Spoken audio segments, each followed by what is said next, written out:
Hello, seventh grade.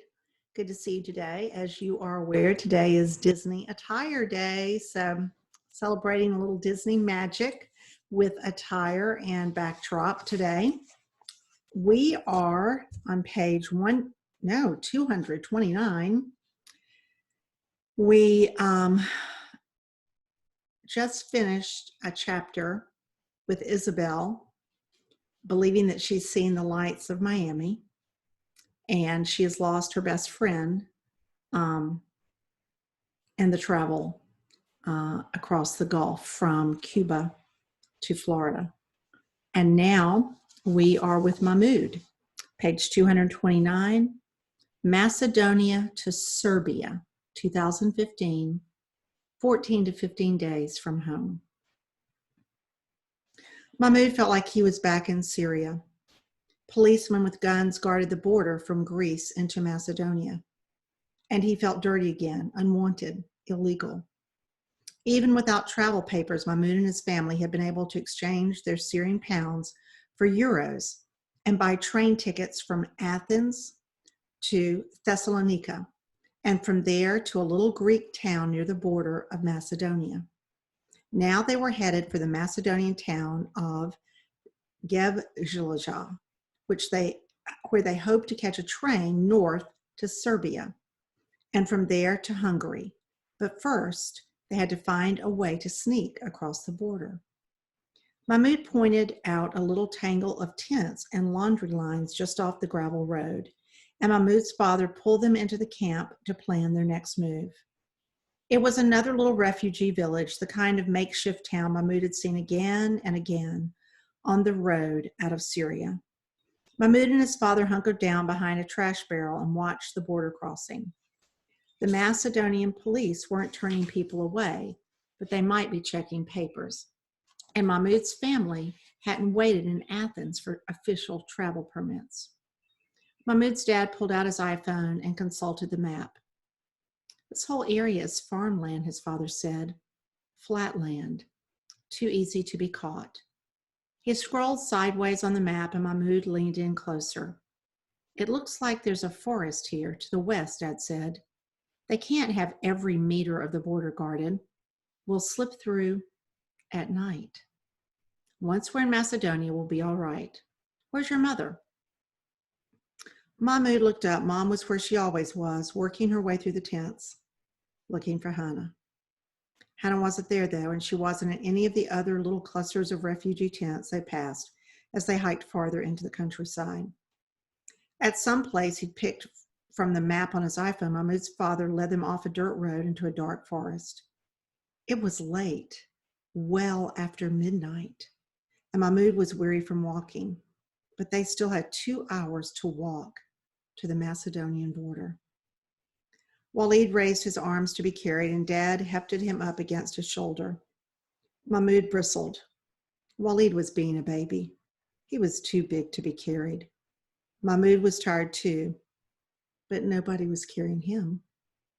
They walked along in silence, their way lit only by the occasional glow of the phone screen as Dad checked their position.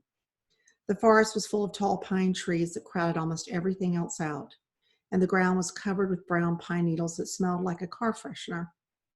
Somewhere in the forest, an owl screeched, and Mahmoud heard the scurrying of small animals. Every rustle made Mahmoud jump. Every scuffle gave him goosebumps. He was a city boy, used to the lights and sounds of traffic. Here, every sound was like a gunshot in the unearthly dark and quiet. It terrified Mahmoud. At last, they emerged from the dark woods and found the train station. It was a small, 2-story mustard-colored building with a burgundy roof and rounded gables. It was also packed with people. Hundreds of people slept outside, using their backpacks and trash bags as pillows. They filled the train platform and the sidewalks in front of the station, and some even slept between the tracks. Plastic bottles and empty bags and discarded wrappers littered the ground. Mahmoud watched his father's shoulders sag.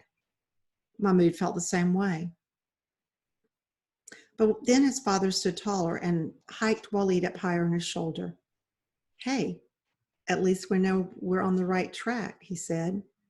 He grinned at Mahmoud. The right track, get it? Mahmoud got it. He just didn't think any of this was funny. No, nothing, his father said. I guess I need to train you better. Mahmoud still didn't laugh. He was too tired. Mahmoud's mother had already left them, stepping carefully among the sleeping refugees like a ghost searching for Hannah. The train station looks closed, Mahmoud's father told him. We'll have to find some place to sleep. We'll come back in the morning and see if we can buy tickets.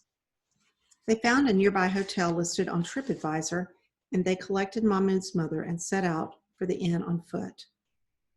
Mahmoud couldn't wait to climb into a real bed. He felt like he could sleep for days. A car came up behind them, and this time Mahmoud didn't jump out in front of it, but it slowed down and stopped beside them anyway. You need a taxi? The man said in broken Arabic. No, Mahmoud's father said. We're just going to the hotel. Hotel much money, the man said. You go to Serbia? I take you in taxi. 25 euros each. Mahmoud did the math. 100 euros was a lot of money, almost 24,000 Syrian pounds.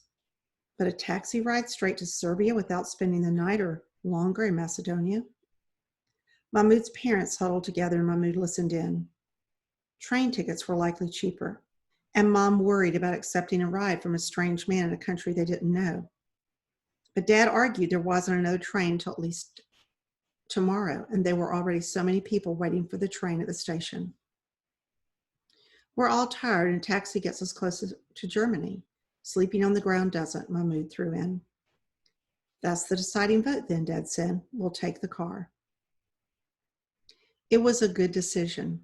2 hours and 100 euros later, they were at the Serbian border. It was still dark, but there were no border guards where the driver dropped them off. No roads either. Mahmoud had slept a little in the car, but he felt like a zombie as he shambled with his family along the railroad tracks that would take them across the border from Macedonia to the nearest Serbian town. Since they were traveling, they were permitted to skip their early morning prayers. They staggered into a town just after sunup. Mahmoud thought if he didn't lie down somewhere and sleep, he would pass out on his feet and fall flat on his face. But there were even more refugees at this train station than there had been in Macedonia. And here, there were no tents and no hotel rooms. People slept on the platform of the station or outside in the fields. There were no toilets either, and no markets or restaurants. What little the local Serbs had, they were charging a fortune for. One man was selling water bottles for 5 euros apiece. A group of men sat around a power strip charging their phones as though they were huddled around a campfire. Mahmoud had seen scenes like this everywhere along the route from Athens to Germany. He and his family paused just long enough to recharge their own phones again, and then they were on the move once more. Mahmoud was so tired he wanted to cry. His father found them a bus to Belgrade, and Mahmoud was thankful for the few hours' sleep, uncomfortable though they were. It was almost sundown when they arrived in the Serbian capital, but they still couldn't stop. The police there were raiding hotels for illegal refugees, so Dad found another taxi driver who promised to take them the 2 hours farther to the Hungarian border.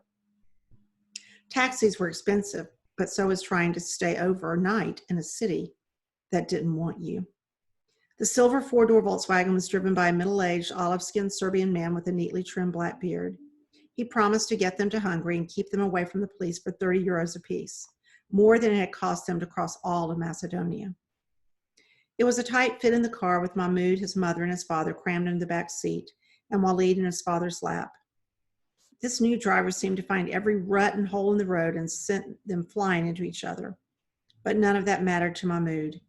He was asleep almost as soon as he closed his eyes and only woke again when he realized the car wasn't moving.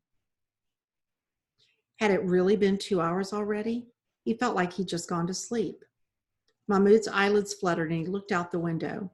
He expected to see the lights of Serbian border town, another tent city. Instead, they were stopped in the middle of a lonely stretch of highway surrounded by dark, empty fields. And the taxi driver was leaning over the back seat with a pistol. aimed straight at them.